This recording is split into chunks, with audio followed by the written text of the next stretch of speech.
Whenever you have bullish candle, bearish candle in an uptrend, you should be anticipating what? A rejection, right? If it's an uptrend, in an uptrend, you should be what?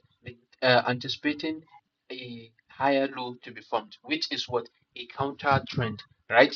Because that is not the direction of the market. So if you have something like this, you have bullish candle and bearish candle formed in an uptrend, and the next candle, which this candle is what we are talking about today, is what you should look at, is what you should emphasize on, right?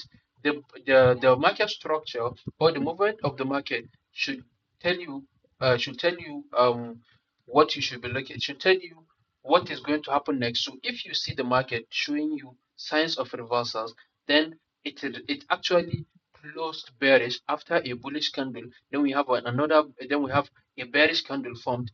This next candle that is going to form here is going to determine where the market is going to push, whether it's going to push upwards or downwards, right? So what we want to see is two bearish candles formed after this point, after this candle that rejects this point. What we want to see is the next candle to push downwards, break the low of the previous candle to form a new low and respect the high. Okay, like this. It should what? Break the low, right? This low, but respect the high. If it breaks the high, this reversal is invalid. But if it breaks the low and respect the high, that means it do not break the high.